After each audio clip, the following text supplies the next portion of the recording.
लोकसभा चुनाव अब अंतिम दौर में पहुंच चुका है। शनिवार यानी कि 25 मई को छठे चरण के लिए मतदान हो रहा था, जिसमें 58 सीटों पर वोट डाले गए। शाम 5 बजे तक के आंकड़ों की बात करें तो सबसे ज्यादा मतदान पश्चिम बंगाल में 77.99% हुआ है। वहीं सबसे कम जम्मू कश्मीर में 51.34% मतदान हुआ है। उत्तर प्रदेश में 52.02%, हरियाणा में 55.93% मतदान हुआ है। वहीं बिहार में 52.24% वोटिंग हुई है। झारखंड में 61.41% मतदान हुआ है। वहीं दिल्ली में 53.73% वोट पड़े हैं। ओडिशा में 59.16% मतदान हुआ है। तो इस तरह से 8 राज्यों की 58 सीटों पर शनिवार को मतदान हुआ, जिसमें 5 बजे तक के ये आंकड़े हैं। जिन सीटों पर शनिवार को मतदान हुआ है, अगर उनकी 2019 की बात करें तो 2019 में इन सीटों पर सबसे ज्यादा भाजपा 40 सीटों पर जीती थी, बसपा को 4 सीटों पर जीत मिली थी, बीजेडी को 4 सीटों पर जीत मिली थी, सपा 1 सीट पर जीती थी, जेडीयू को 3 सीटें मिली थी, टीएमसी को 3 सीटें मिली थी, एलजेपी और आजसू ने 1-1 सीट जीती थी। कांग्रेस और आप को 1 भी सीट नहीं मिली थी। वहीं अगर छठे चरण में उन दिग्गजों की बात करें जिनकी किस्मत दांव पर है, ईवीएम में जिनकी किस्मत कैद हो चुकी है, तो उनमें पहला नाम है सुल्तानपुर से चुनाव लड़ रही मेनका गांधी का। मेनका गांधी एक बार फिर से बीजेपी के टिकट पर सुल्तानपुर से ताल ठोक रही थी। अब उनकी किस्मत ईवीएम में कैद हो चुकी है।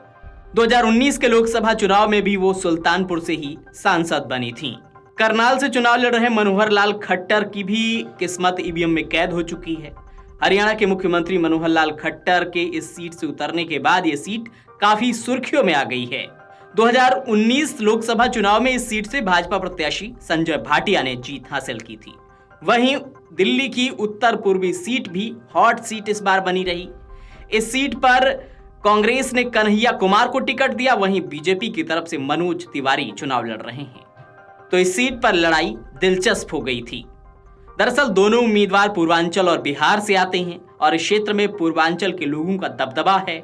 इन दोनों के आमने सामने आ जाने से इस सीट की लड़ाई बेहद रोचक हो गई। बिहार की पूर्वी चंपारण सीट भी हॉट सीट है। यहाँ बीजेपी के दिग्गज राधा मोहन सिंह चुनाव लड़ रहे हैं। बिहार की सीट पर भाजपा ने एक बार फिर से अपने मौजूदा सांसद राधा मोहन सिंह को टिकट दिया था। राधा मोहन सिंह का सामना इस सीट पर विकासशील इंसान पार्टी यानी कि वीआईपी के प्रत्याशी डॉक्टर राजेश कुमार से है। इसके अलावा बसपा ने यहां से मशहूद सबीहा अंसारी को चुनाव मैदान में खड़ा किया है। यूपी की हॉट सीटों में से एक आजमगढ़ भी है। बीजेपी ने यहां से भोजपुरी फिल्म स्टार निरहुआ को टिकट दिया। वहीं सपा ने मुलायम सिंह यादव के भतीजे और पूर्व सांसद धर्मेंद्र यादव को चुनावी मैदान में उतारा। निरहुआ मौजूदा समय में इस सीट से सांसद हैं। 2019 के लोकसभा चुनाव में उन्हें सपा प्रमुख अखिलेश यादव से हार मिली थी, लेकिन 2022 के विधानसभा चुनाव में मिली जीत के बाद अखिलेश यादव ने सांसद पद से इस्तीफा दे दिया। फिर 2022 में हुए उपचुनाव में निरहुआ ने जीत हासिल की और संसद पहुंचे। तो इस तरह से यूपी समेत 8 राज्यों में 58 सीटों पर आज मतदान हुआ, जिनमें 5 बजे तक के आंकड़ों की अगर बात करें तो 57.70% मतदान हुआ है। वीडियो डेस्क अमरउजाला.com। एग्जिट पोल 2024 1 जून शाम 6 बजे से, लोकसभा चुनाव के नतीजे 4 जून सुबह 7 बजे से। देखिए चुनाव नतीजों से जुड़ी हर खबर सबसे पहले, सबसे सटीक, केवल अमर उजाला पर, अमरउजाला.com।